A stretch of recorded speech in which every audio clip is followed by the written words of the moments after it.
Rasane iwak tunul piye? Dawa meling-meling dipanggang Natal. Suwedepe mbuh Pak iki. Ya nek Mbak Eni iwak apa? Iwak apa, Mas? Mengkurep kaya P. Kita obi gitu. Kaya pe. Yo pe kaya ngene lah bendina ya mbok pangan ngono wae. Ah iya. Aku nek ra mangan iwak P sansaya ku nek jenenge mangut tak ya kudu iwak P. Jenenge jolange apa cara lawas jenenge lodong. Oh, lodong. Toples ngono lho. Lodonge gawedine bolongane cilik dadi nek mlebu mung driji loro tok ngene. Ade wingi tak irit-irit lho Pak Igit. Niatane nyuga ya wong ta ora. Kok iso Aku lodong. lodong ra kena dijumput. Lho, lah kene nggone Pak Sigit ngerti ora? Piye? Gawene kacang licin terus disediani sendok pil. Angger jukuk isine mok loro, angger jukuk isine mok loro. Iya arep mbon. Ya terus isen Sendok pil, kacang licin. Kebon ajeng enten apa dereng? Insyaallah Om Jolan. Nggih, dipriksa nggih. Kok golek rumah sakit sing pengalaman, petugase sing profesional. Ngoten niku priksane nggih teng rumah sakit. Iya ning nggone UGD ku awakmu dikongkon turu. Oh, terus dipriksa dikeki kaya gambar-gambar TV ning golek petugas sing sip jenengan kok profesional. ngertos? Lho aku wingi bar ngeter tanggaku USG bojone geblak. Kok iso geblak? Roh gambare anake rambut tok lho Pak Igit. Masa bayi kok rambut tok? Mulane kula terus marani petugase jebule ku kamerane kurang munggah. Oh, kamerane kurang blusuk. Nggih. Syukur alhamdulillah wa syukurillah ketemu kowe neh jos. J Pak Igit. Minal aidin wal faizin maaf lahir batin ya, Bro. Sami-sami Pak Igit, wong awake dhewe sak derma titah. Iki dina ijek seger waras. Dadi awake dhewe iki kudu bersyukur. Kancaku wingi yo ngono. Alhamdulillah wong nyawa nggone Gusti Allah. Jam 4 ijek sahur lho jam 8 kok wis ning warung. Kuwi jenenge mokak. Mokak to. Mokak. Ngono ku ya ana. Iki tembangane anyar-anyar Pak Igit sak kanca. Iki seneng ana sinden mau tak delok embe-embe joget ngene jebule ndelok tulisan. Ngene ndelok tulisan. Iki lagune Buke Waljinah kuwi, Nduk. Rujak ulat. Nah. Gara-gara ke poso apalmu mung Allahumma lakasumtu. Ndongake napa dhateng warga Karanggeneng Mas Jolan. Wis pokoke dadi gemah ripah luh jinawe ilang lorone karek rezekine Pak Igit. Amin. Muga-muga miyange along kabeh. Nggih. Diijabahi pangeran selamat mangkat lan muliye. Nggih, nggih. Bodho ndingi karek sedina wae bingungno wong. Kok bingungno wong? Jemuah apa setu? Bu Sigit telepon, "Bro, bodone jemuah apa setu keng napa Bu?" Aku muni ngono. Pitik mok siji angger tak celupno jare setu. Tak celupno jare jemuah. Krungu setu pitike wis medhok ndase angkat meneh. Kenapa Bu? Lah iya wis kadung tak kom ndase banyu umup kok jarene setu lho. Lah wong bojone dalang kok pitik mok siji. Wong bojo kowe takon blek ora ana pitik kucing-kucing lagi. Oh, alah ya. Sesasi ra nyambut gawe kebek ibadah. Maturke syukur marang Gusti Allah minangka titah kang hormat, titah kang manut. Nggih, nggih. Ya Allah, alhamdulillah iki engko si awake dhewe iso mergawe, ndingi dhuwit entek nggo tuku canghe Pak Igit. Tukumu kuwi pirang truk kok nganti ngentekke dhuwitmu? Jenengan iku piye? Canghene iki seprapate wis 8.000. Lho nek sekilo rak 32. Oh iya iya ya. Bleke. Blek iki ngenteni bleke tangga-tanggaku sing sugih-sugih biskuit tak iseni canghe. Kula nuwun monggo disambi buka canghe. Tulisane monde isine ya tumpi. Wis ngono kuwi umum. Aku ngrasakno tekan wong wedok iki ya bodo ra bodo supaya tuntutan kudu nganyari. Weh. Aku wis gemes ora karuan. Ngluyurno omahe bapak klambiku putih, ngluyur ning gone mbok klambiku putih. Lho dekne nangger ngluyur wong siji kok genti klambi, ngluyur neh wong siji genti klambi. Terakhir niki sing urung ning gone Mbah Mudin malah ra klamben. Lah saline entek sing anyar. Nggih. Tetep bersyukur Pak Igit. Bersyukur Mas Jolan. Wis pokoke panitia re. Nggih, anyar gris kabeh. Anyar gris Mas Gondrong matur suwun Mas banyak nggih. Muga-muga anake dadi terus. Kowe kaya wis akrab karo Mas Lho Gondrong. Mas Gondrong ni kanca Facebook Pak Igit. Oh, masa? Seling komen-komenan. Ning Facebook asmane sapa? Asmane niku anu Renaldi. Renaldi. Mau yo gawe status. Gawe status. Piye statusnya? Persiapan, Bro. Lah. Mbok komen. Kula komen. Piye? Ning Diwi. Lho, engko bengi gak melu to? Melu, iki aku sementara ngeter mamae sik aku. Mamae. Lho, Kowe ngundang bojomu ki mamae. Mamah diingi Pak Igit. Pas bar salat Id njaluk ngapura karo nangis-nangis. Kuwi jenenge wong wedok sing sadar. Wis njaluk ngapura yo Mas yo. Heeh. Njaluk ngapura yo Mas yo ngono Wah, ternyuh. Kula nggih trenyuh tangisan. Dek iki jane iki terharu bodo apa piye utang umbruk-umbruk nek iki lho Mas. Jenenge wong urip iku utang ora kudu rupa dhuwit utawa silean. Utang kelebu nyaur kebecikan ku ya utang lho. Sinden-sinden iki bingi baisuh Do sungkem karo sing lanang kabeh. sungkem bodo. Kuwi bojo ki takon nyembah delamaanku. Weh nggih to Tok wis Pak. nyoh. Weh dak layak. Iki gara-gara jenengan ngono bojoku ya melu sungkem delamaan kene dik gen kaya busigit sungkem delamaan. Aja padha piye mut jempolane aku. Ngedan. Lah ya saking trenyuhe bodo pokoke ora lali ngaturno Sugeng Riyadi minal aidin wal faizin mohon maaf lahir dan batin wis kembali fitrah Pak Igit. Nggih. Terus ndene tanjake aja. Nggih manut Pak Igit. Ah, iki lho sing saka Bluro Mbak Eni Wulandari iki ya. Wening Mbak Eni Wulandari. Jumeneng ditembangke kur. Allahumma sholli wa sallim ala sayyidina wa maulana Muhammadin sholatan daimatan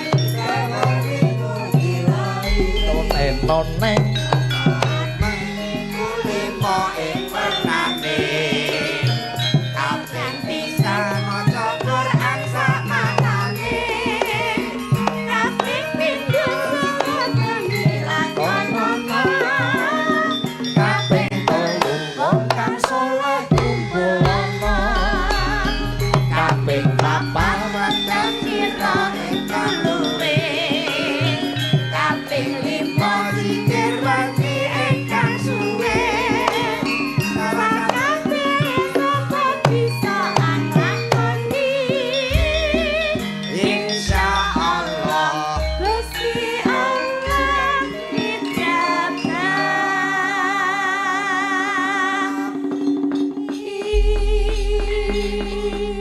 Sugeng dalu Mbak Eni. Sugeng dalu Mbak Limbo yen sange. Sembah nuwun. Assalamualaikum. Waalaikumsalam warahmatullahi wabarakatuh. Mumpung ing sasi Sawal Mbak Eni wong sampeyan kalih kula ya rombongan dadi upama eneng klerune aku luputku sepira gedene nggonku aku njaluk ngapura ya Mbak Eni. Mas, sepiro gedene luputku. Lho lah ya maksud nggonku iki keluputanku. Oh, ngaten. Nggih kersa ngapura nggih Mbak Eni nggih. Nggih, Mas. Alah. Iya. Sehat Bu Sehat Pak Ne. Oh, ngene iki lho. Lagi Bu. Rai anggere simpenane mesra. Lolo simpenan. Simpenan kudu mesra mergo apa? Rasa sing disimpen ana ing sasi poso, rasa apa ae kudu iso nglurup hawa lan nepsu. Ngono ya, Mas. Kuwi rasane kaya awakmu ya seger waras. Iki ketoke bar poso sesasi kok rondok langsing. Ora mangan jatah MBG ta? Kok ya ki karo piyai Karanggeneng. Nggih, dangu mboten panggih kangen lho, Mas. Padha. Saiki kok saya piye ngono lho. Lah apane to? Ya aku iki isih kaya wingi wuni ora maleh belas. Iya, tapi yo lumayan lah saiki. Lumayan pripun Mbak Eni? Niku lho riasane pun sae sakniki. Sae pripun? Niki pipine kaya diwiru ngeten niki lho. Niki kan napa elok sangat lho niki. Modifikasi make up. Modifikasi make up-e sae sanget. Tak kandhani iki ora perkara diwiru modifikasi. Lah, napa, Mas? Terae tuwek. Oh, nglinting to. Alah nglinting apa lah kowe saiki jek ayu umur enom 50 taun kas peyok-peyok. Kok peyok lho. Paling ape ning kongsi ning timbah alang-alang. Aku 50 tahun peyok. Ya. Lah sampean 50 tahun isih ora? Ya. Iya, isih menawa. Yo isih didongake panjang umur. Matur suwun amin. Muga-muga Mas Julang sehat terus. Amin, Pak. Panjang umur. Amin. Awet urip. Amin. Wong dontek kabeh Julang isih urip dhewean. Engko aku piye to, Pak, ora ana sing nalkin malah bingung aku ning kono. Yo ben ditotoli manuk gagak. Ya umur ki sak lumrahe ngono. lumrahe. Nundung dhewe ya ora apa-apa. Lah umur 80 ya wis kuyak kruyuk. Kruyak-kruyuk. Adus ngedusi mangan dulang. Ya. Wis pokoke sing penting ngantek sepuh. Sehat, Seger waras Mas. iso nunggoni anak buyut. Amin. Seger waras. Mbak Eni ora ijen ning dikancani karo Mbak Imratul Ima. Oh, Kinutang-kutang pancawisa lelati. Taruh kerasa tentrem ngayomi. Apa susila tapi betul ada. Lebih pahit. Itu sarungan kudu dadi sunah murid guna kaya dilure kabudaya itu rasa kaya samangga ayu muda tangram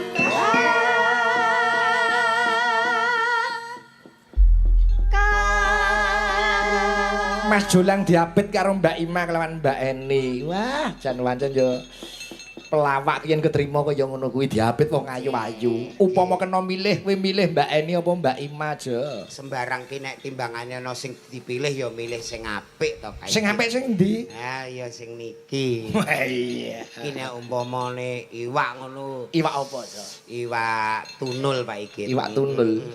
Sik. Rasane iwak tunul piye? Dawa meling-meling dipanggang Natal. Sewedepe mbuh Pak iki. Oh, ya nek Mbak Eni iwak Aku apa? iwak apa, Mas? Mengkurep kaya P. Kita obi gitu. Kaya pe. Bak, Yo bak. pe kaya ngene lah bendina ya mbok pangan ngono kok. Ah iya. Aku nek ra mangan iwak P sansaya ku nek jenenge mangut tak ya kudu iwak P. Lah yo kok yo milih kono to. Lah yo kene wong timbang ana sing dipilih lah nek ngene iki yo mbok Iwak tunul.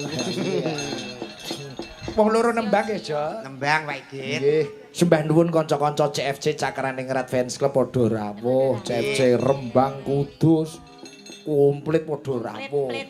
Nggih. Wah, nggih. Semarang do memantu, Surabaya memantu Pak Igit. Nggih. Nggih. Mbah nuwun. Ah, Sinden. coba ditanjake, Bro. Ah, request-e akeh banget Kowe iki.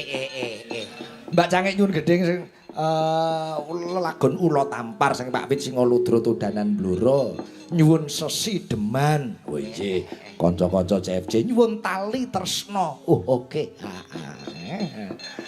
Didhisikke laguku ya, Jo. Nggih Pak Igit. Tali tresna made in Tawangsari Rembang. Tali tresno. Nggih. Ora lali to. Allahumma lakasumtu. Terus Wa bika amantu. niku doa apa? Doa pembelih asu. Ya doa pe buka. Ngawur. Dipun bawani Mbak Eni. Etek-eteke ya wong loro kowe bojomu loro Jo etek-eteke Jo. Ah, Kuat ya Mbak apa? Eni ya Mbak Ima. Ora kuat Bojo ya. loro kuat apa ora? Carane kene digendong kene dimakna songkro. Kok ya aku mbok mot songkro lho. Lah ya ndelok-ndelok to, wong awakmu iki pesinden kelas berat. Nah, iki. Kok bisa berat? Jo maksudnya senior. Tembange Pak Kaya Igit. rokok. Nah, coba dibawani kinanti Mbak Eni. Nah, tali tresna. Ayo. Waduh. Ku jane sinden apa-apa kok arep nembang kok jegok. Lho nek dangu kula niku kan mboten nembang sesasi utuh lho. Heeh. Prei lho. Heeh. Dadi ini nek arep nembang niku kudu dehem. Men tak kecantol. Oh iya. Ya dehem iki nek Cantol. Ada. Cantol. Alah. aja muni ngono aku Lah duwe kok. piye? Kok ya tali kawiwitan Mbak Eni. Ya, kinanti tali. Yo. Tali tresna jroning kita.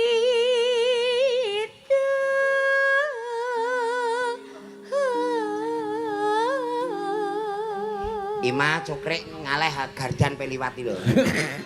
Gardan Sindene padake kapal gardan. Kalau Bang, Mbak aku. sepurane lho. Maksudnya tumpakane penak Gardan piye? Maksudnya tumpakane ku longgar gardan ngono lho. Rono.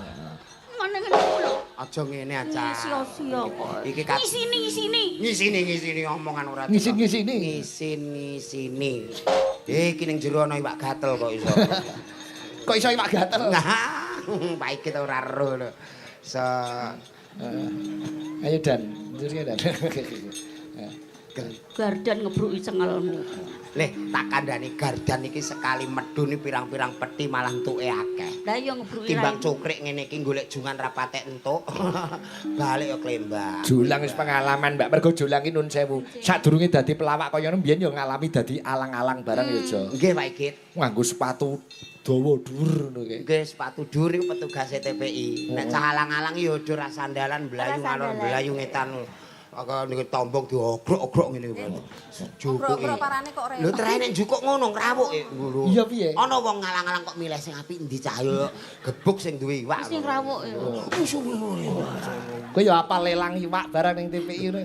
Ting mriki niki riyen TPI ting ujung, Heeh. terus TPI mriki ting anu Tasik Agung. Kowe yo Sabara. Lho iwak pirik sak tombong jero 4 manem di jero 4 manem 10 17 kilo sumini tayu. Apa mau ana iwak kirik bareng Pirik. Pirik. Cah ngene. Ya Mas Julang tak akoni Mbak niku pengalaman apa wae rekoso dilakoni kabeh sampean semua. Maling kayu tahu. Terus alang-alang tahu. Dadi Pokoke profesiku iki maling kabeh. Dek mbiyen rekoso ya, Mas. Iso. Saiki Ah isih rekoso. Wis tak syukuri Wah, pokoke. nggih. Budgetnya gede Mbak Ima. Nah, iya, iya. Anggere ini sewegere, Mbah. Kidung. Ayo, omah ketok ape seneng aku tenan. Aku kangen untumu yen mringis ngono ki lho, Mas. Alah. Gara-gara untu ki aku ndek iki ditelepon saka BI, Kelang apa? Bank Indonesia. Bang Indonesia. Dinggo apa? Iki raiku ape dienggo gambar duit 50. Raimu Kowe gelem. gelem, Mas. Lho. Kula nggih aku mau muni gelem apa ora ngono dereng kula Urung pokoke mbak isih ACC. urung roh. Urung mbak ACC. Iya, urung tak ACC. Sesuk isuk ape do ning omahku kabeh. Mbok diwenehke Jo sak ndas-ndasmu Sak diwenehke. ndase mbok dikekno sisan. Lah wong iku kok dikekno piye to? Ndas elek. Kok ndas elek iki komplit ora ndendas matek. Oh iya ta. Oh, aku kok nek gelem Mas jampean njaluk bayar piro tak bayar. Prosese pripun niku? Engko ndase sampean dicor. Walah. Dicelupno. Aku terus oh, lah ngene kok pun mboten usah pun gambari gambar dalang mawon aku. Moh aku dicor. Dalang apa kono tok ya Oh, dalang iya, iya. kono kaya. Upama dadi bojoku ngono tak kon tenan gelem kok. Takon gelem. Ngapa? Ya iku mau dienggo gambar ki mau. Lho bledos to kono sing ora oleh kandhane kok. Iya. Kono ki ora melok setuju. Ayo Mbak Ima.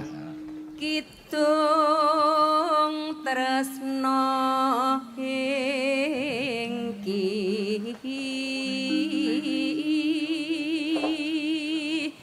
nanti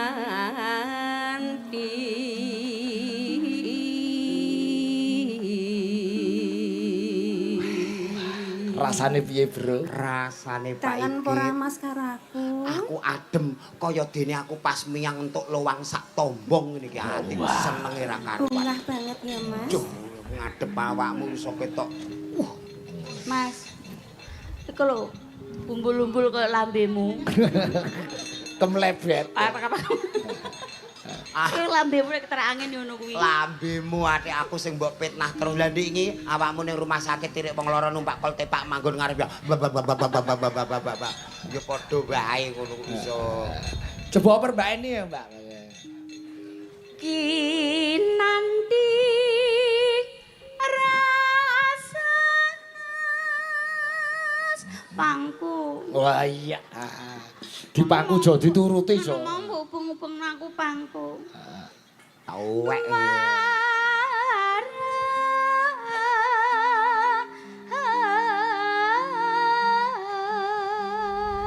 Kok ya penak. Penak kono aku kaya keberkan dompeng iki lho.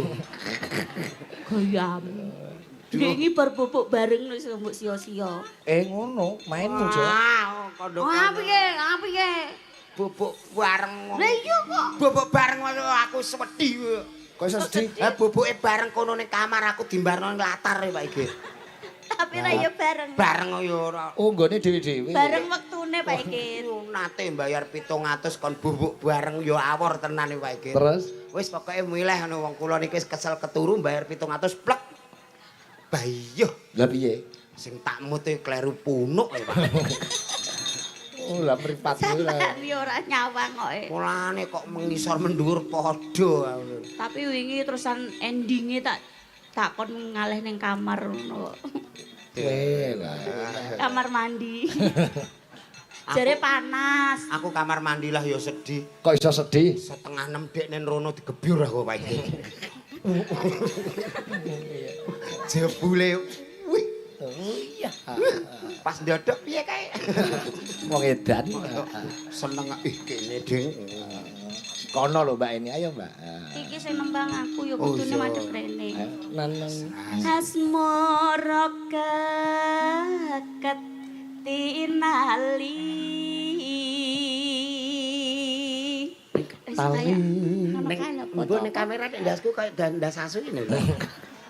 Ya ora. Sunda sasu. Serigala. Oh iya. Padha ae. Kali Tali tresno jampi kapang. ayo Mah. Kapangge. Dalem Mas. Aku raiku elek tak syukuri kok Mah. Lah terus Nek umpama aku ganteng bojomu bareng rak muring-muring. Oh iya iya. Nek kowe dagelan ganteng ndemek sinden bojone sinden do nesu-nesu. Omah perang. Wah aku dadi raiku elek ngrangkuli sinden-sindene bebas. Iya, ora elek nadyan tok karepe padha ae. Lah tapi diingi aku dirangkul bojoku nek sampean sing nesu. Iya. Iya. Iya. Oh iya. Mbuh kok kenapa ngono rasane? Asline seneng aku to. Oh. Alah jujur. Kaya gelem kira-kira. Mama kowe paling seneng dhuwit ku tok Dek. Lho gayamu, apa kowe iki duwe dhuwit? Nek dhuwit sampean ndak omong seneng dhuwitmu tok. Lha iki agek golek. Golek iki gak ono lho iku mau kon mampir Pak Iki tok. Kon mampir. Kon mampir. Rumangsamu bengi iki kowe bayaran. Bayaran Mas Ali. Alah. Banyak piye Nyak? kayak terus ngangge ngenean barang iki apa? Lah Kon iya. mampir tok kok nganggo Kon mampir dadak masak Iketan nganggo barang, beskap jarike apa apik. surjan sejarian barang. Sumpah iku WA Jarikmu. wis ki ngono. Cah iki seneng iwak gatel iki jerone. Ayo Mas. Mah telaske mah. Kapang neng nong yuk. kapangge sirawang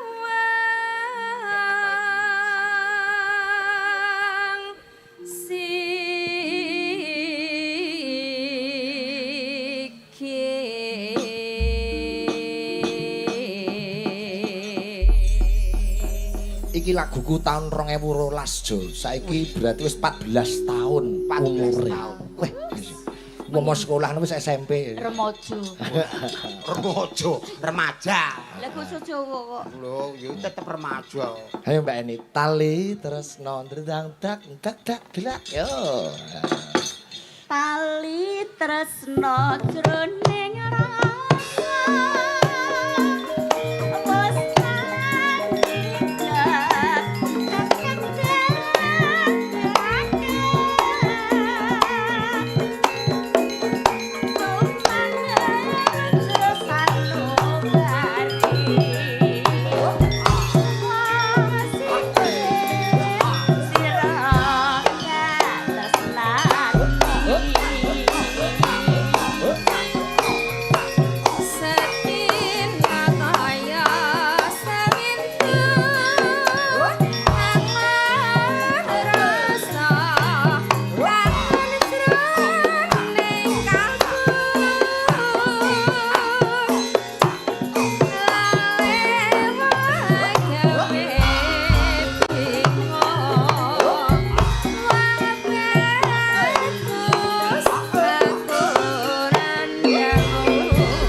sandunge to.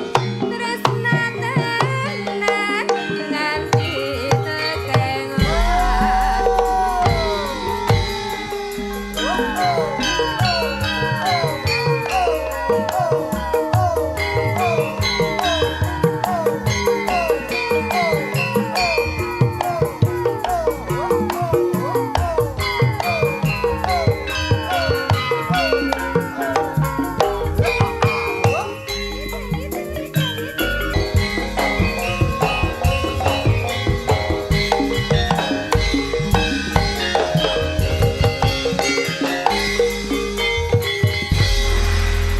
Oke, matur nuwun Mbak Eni kalian Mbak Ima.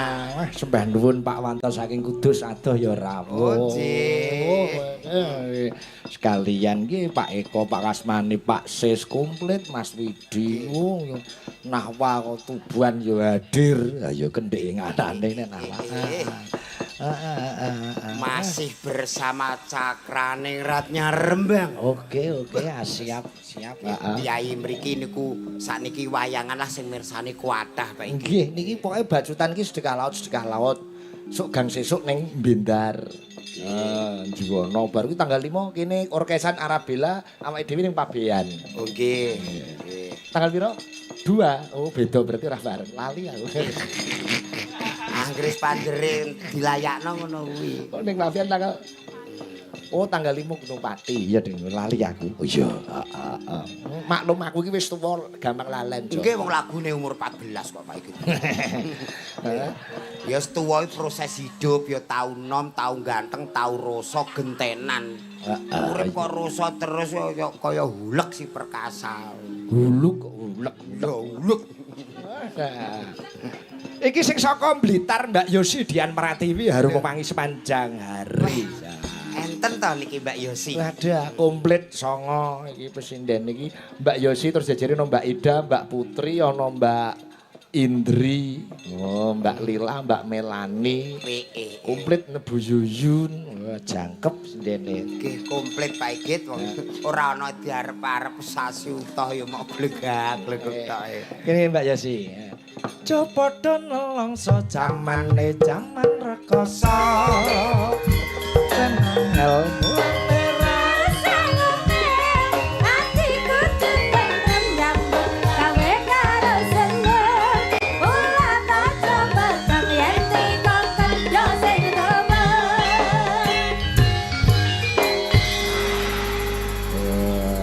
dalu Mbak Yosi. Dalu bucange Mbak Limbo sugeng dalu assalamualaikum warahmatullahi wabarakatuh. Minal aidin wal faidin sugeng riatin mohon maaf lahir dan batin. Amin. Allahumma amin. Piyai iki nek trengginas ngene. Ya iyalah. Piyai ora nate wegah belas. Aku kan aktif dan energik. Piye Jo, jajar Mbak Yosi sawise kowe jajar Mbak Eni ada perbedaan atau tidak? Ya mesti wae beda ya Mas Julan. Lek Bu Ima kan yo kalem ngono kae. Mbak Eni yo rada-rada edas lah. Lek aku kan ya ampun, siapa sih yang tidak mengenal Yosi dan Pratiwi harum wangi sepanjang hari. Sudah cantik, manis, memang aku nomor 1. Tidak lah. Omong ora nganggo titik koma gembrete kaya tulisan koran. Aja telekono engko ilang kok mikir. Hah, kok ilang?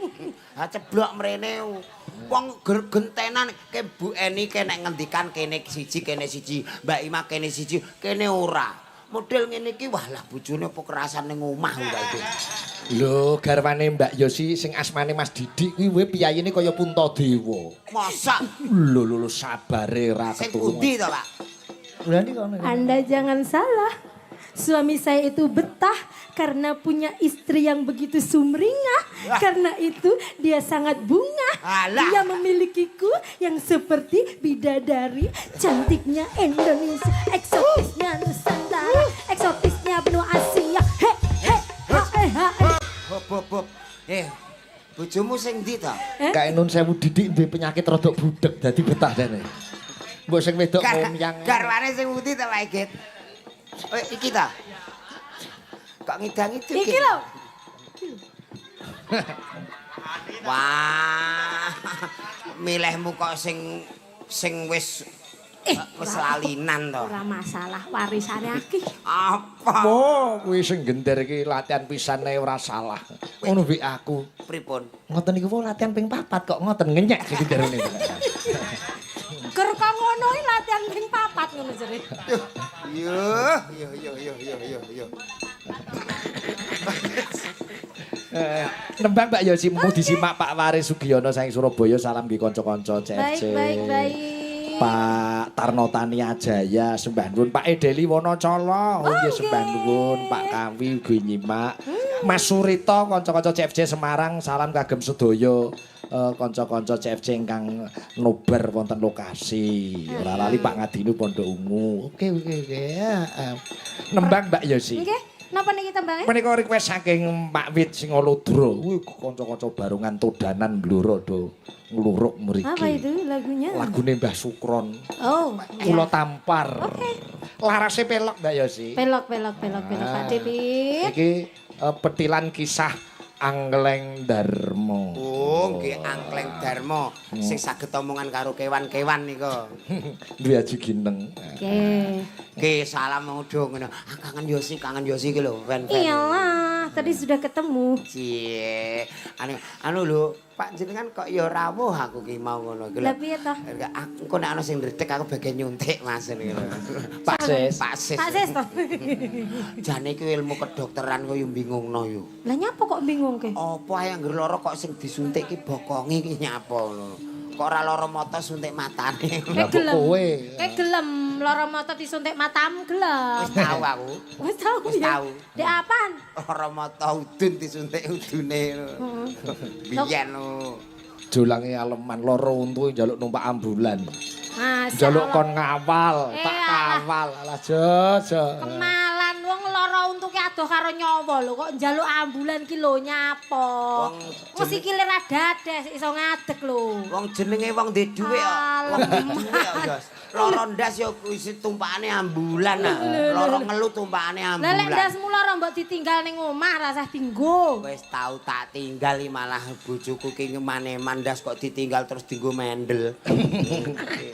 Ndas sing ngundel. Nggih. Bawane napa Mbak Yosi menika? Pokoknya pangkur nek mboten Pangkur, oh nggih, mumpung disimak Pak Budi Guntara kanca-kanca CFC Ngayuk Jakarta, kanca-kanca Girli salam nggih kanca CFC ingkang nobar. Nggih. Oke. Ya. Saking cepu Pak Pandu nyimak Mas Ali Jatirogo nyimak sembah nuwun. Nah, Pak Sarkup Sampung Sarang ya. Oke. Ayo Dik Bawa Yosi. to nih. Nggih no. Dik Yosi yang harum sepanjang Karya Mbah Sukron Suwanda Blitar. Oke. Wah iki. tenang. Sumpah ning omahe kaken panganan bersantan, manis, Nglengo. es, lengo dan lain-lain. Guluku. Mulane kok sinden iki sing ati-ati entuk edari hati-hati, aja sing Wis tak hati-hati tak pilih sing aku seneng tok. Sing gak seneng aku gak tak pangan. Tak hati-hati. Awakmu iki jan akalan nek mertamu digoleki sing selerane. Nek awake dhewe mertamu nama Yosi blas ora berselera kabeh jajane. Ngene jolange apa cara lawas jenenge lodong. Oh lodong. Toples itu lho. Lodonge gewedine bolongane cilik dadi nek mlebu mung driji loro tok ngene. Ade wingi tak irit-irit lho Pak Igit. Niatane nyuga ya wong ta ora. Kok iso Aku lodong. lodong rak kena dijumput. Lho, lah kene nggone Pak Sigit ngerti ora? Piye? Gawene kacang licin terus disediani sendok pil. Angger jukuk isine mok loro, angger jukuk isine mok loro. Iya arep ibon. Ya terus isen. Sendok pil, kacang licin. Gemes aku. Nenek. Aku tak guling lodonge. Ayo ya saya. Metek sari hangkleng darama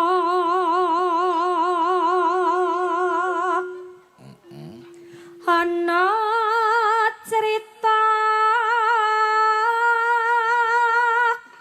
tingkae hula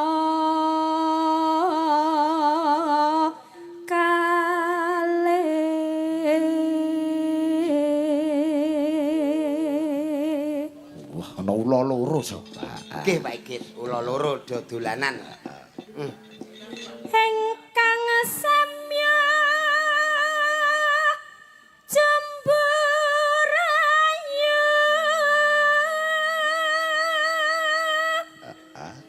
jenenge ula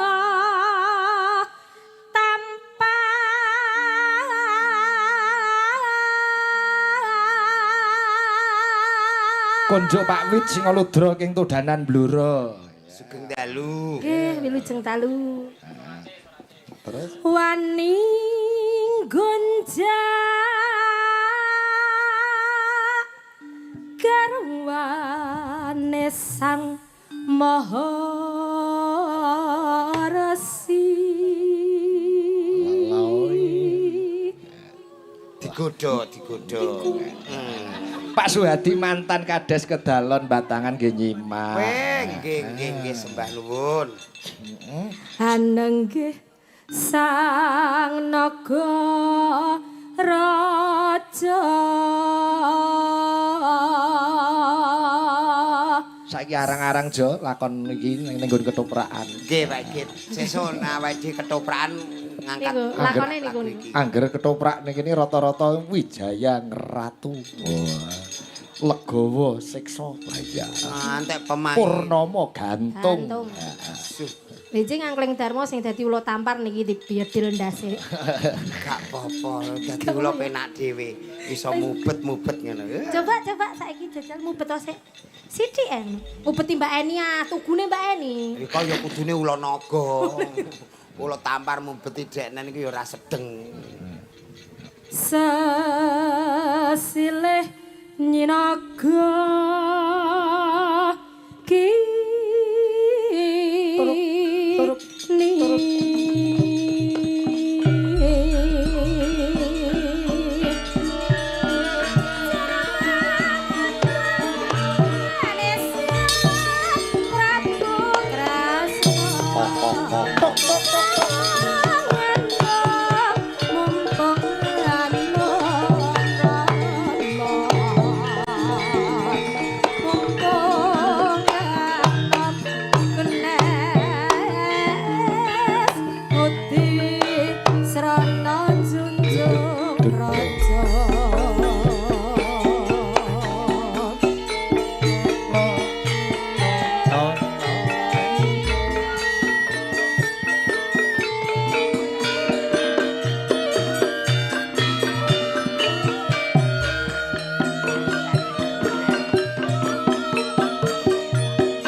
Dangdut ya, Sa?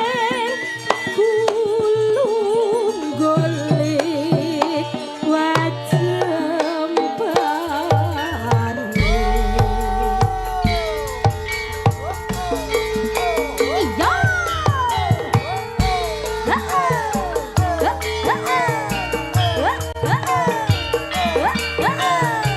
Iya, iya.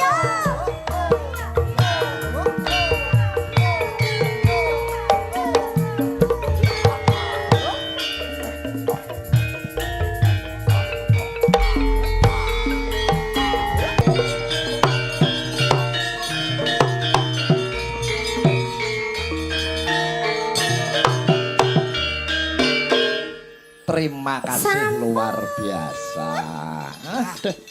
Kuwi mau lagu Lo Tampar karya Mbah Sukron Suwondo Blitar, Mas Jola. Sing nyanyi Mbak iki, Mbak Yosi Sonyes. Sonyes. Aku ora eni. Iya ya Mbak Yosi. Ancen wong lambe ki nek kadung kulino. Oh iya. Keneng apa kok iso ketok-ketoken Mbak Eni kenapa? Mergo gedhi. Waduh. Lah nek cilik kan ra ketok ta Pak Oh Ikit. iya ya. Kowe ndek iki bodomu Jumat apa Setu ya? Kula anu Pak Ikit, setu mawon. Oh iya. Kula setu mawon. Soale jemuah niku ketoke kok mokak. Warah-warah. Dadi wong Jawa ki ya Jumat ya bener, Setu ya bener-bener kabeh, Jo. Duwe pedoman dhewe-dhewe. Nek sing Jumat ki saka Asapon, nek sing Setu ki Abuge. Ngono. Wong Jawa duwe rumus. Angger iki kan taune taun dal. Nggih. Dal iki rumusé dal tugi. Nah, Siji suro mesti dal tugi taun dal Setu legi. Siji suro legi. Engko nek Ramadan, Ramadan iki rumusé dan 6 ro. Ramadan dan 6 ro. Ya 6 diitung kok. Ngono.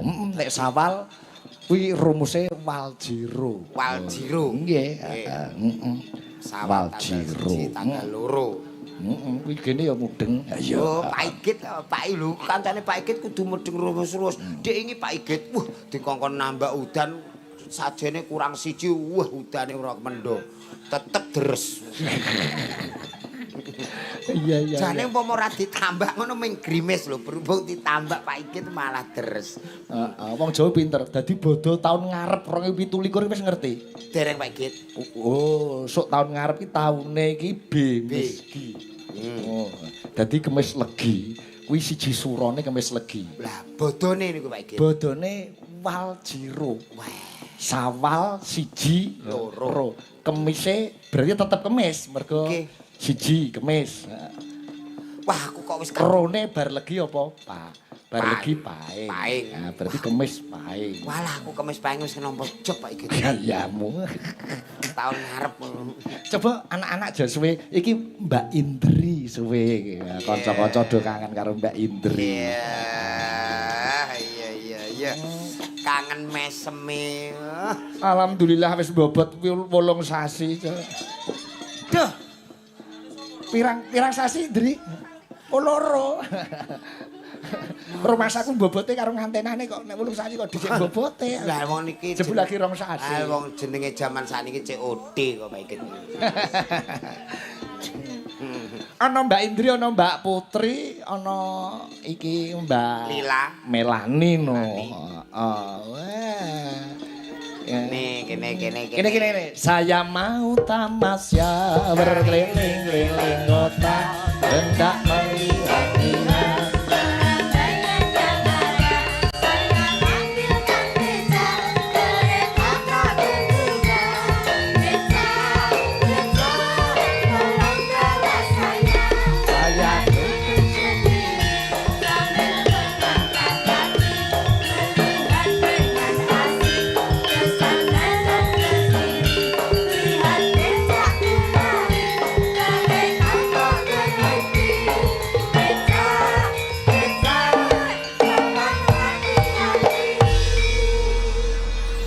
Iki spot lawas banget oleh nyepoti Mbak Eni iki Jaman cilikane Alif Jamal sedo TK-TK joget-joget ngono. Nggih. Ya jaman sak jagat ngono iki biyen.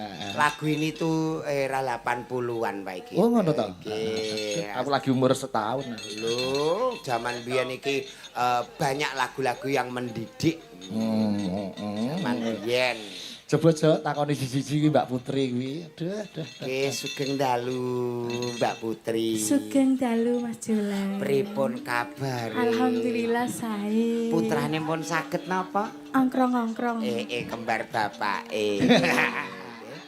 Nggih, mulane wingi kok bapake nesu jebule ongkrong-ongkronge bareng.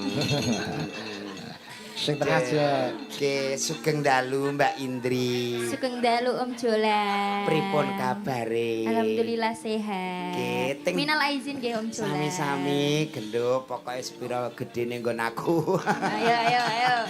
Nggon aku kurang tata lan duga marang sliramu Nggih. pangapura sing akeh Nggih. ya. Ben ketoke ngapuramu kowe ikhlas aku wis pokoke njaluk tenanan aku. Waduh. Pripun kabare pun ajeng enten napa Nggih dereng? insyaallah Om Jola. Nggih dipriksa nggih. Nggih. Kok golek rumah sakit sing pengalaman, petugase sing Ngoten profesional. niku preksane nggih teng rumah sakit. Iya ning nggone UGD ku awakmu dikongkon turu. Oh, terus dipriksa dikeki kaya gambar-gambar TV ning golek petugas sing sip. Jenengan kok Profesional. ngertos? Dulu aku wingi bar ngeter tanggaku USG bojone geblak. Kok iso geblak? Roh gambare anake rambut tok lho Pak Iki. Masa bayi kok rambut tok? Mulane kula terus marani petugas jebule ku kamerane kurang munggah. Oh, kamerane kurang blusuk. Nggih. Petugas magang kon mriksa aku. Wong Golek edan, sing wong pinter, edan. nggih. nggih. Aja ngantek kok bojomu ngerti gambare anakmu geblak. Pun pinten sasi niki? Berjalan 2. Ngidame napa to? Mboten ngidam blas Om Jola. Sampeyan anakmu ki amangane angel sampeyan. Iya mbiyen bojoku ki angger juk metengi bojoku ngidame, "Mbuh Mas aku mbok kene apa?" Tak kira meteng neh, angger roh aku kok mutah, angger roh aku mutah. Cerai jebule bosen aku. Tak kira ngidam. Sugeng dalu Cahayu. Nggih, sugeng dalu Om. Pun semester pinten? Masuk semester 6. Nggih pinter. Ngantek semester 14 kudu sip. Kok 14, aku 14 Om. Lila kae. Sampai 8. Oh ya 8. 8 9 metu ya ora. Ampun. Lah kabare Bapak pripun? Alhamdulillah sehat Om. Sehat-sehat. Bapak pun teng dalem napa sing luar kota? Terus saya teng dalem niki. Iya, iya. Iya, kaya akrab-akrab karo bapake. Lho bapake niki kalih kula niku kan ya nek wayah prei niku mesti nyemak karya bareng. Iki sesuk malah ngajak kulaan granat teng kono lho. Nggih napa? Ya yo granat iki wesi-wesi ki larang. Ning kene wae pipa tugel sekilo 28.000. Pipa utuh malah bayar. Lah nyolong. Sok nek golek garwa sing padha seneng padha nrimo awakmu soalnya entertain sing ora cemburunan nggih. Golek bojo sing los dienggo sapa ae oke. Lho. Lho, dienggo campur sari siap, dienggo wayang siap, bintang tamu ketoprak siap. Oke. Kaya Mbak Indri garwane los. Tembang kangen nggih, nggo nambani kangene kanca-kanca. Ah, CFC. Sing Ana sing tembang kangen sijine, wah iki akeh sik. sese tombo kangen to Pak Igit. Iya tombo kangen. Nah, ancen netrane piyai sepuh ngono kuwi. Wong ngekeki 10.000 no elinge ya 100.000 kok. Selalinan ya Om ya. Kacamataku keri, Bro. Cah cilik-cilik didumi 10.000 dijalukno kleru atusan. Tombo kangen. Coba kayak apa? Tiga bidadari ada Mbak Putri, Mbak Indri dan Mbak Melani. Coba sih kelingan ora. Yo, kayak apa ya, Mas? Tombo kangen. 1 2 ayo. Perdana harus yang oke dong.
Oke, luar biasa. Nom-noman ingatannya masih full. Lagu lama tetep metu meneh eling kabeh. Iki coba Mbak Ida Lala karo Mbak Lila Dada. Mbak Ida Lala mbek Lila. Wis nganggo spot sing dululit. Oh, nggih kula nggih kangen dululit niku, Pak. Kangen dululit. Ayo Mas Sigit sing mbunang iki sing Joko tak tawak-tawake sapa ngerti entuk kenyo saka tlatah Rembang. Ayo Awak curiga pas tong-tonglek sing mbunang iki ndisiki teko Rembang. Dululit ayo joget ayo. Ono dalang cewek barang Devi, kukuh barang komplit iki dalang-dalang. Kukuh nggih pun lulus to dalange to. Wae lah piye ta. Dululit ayo Mas.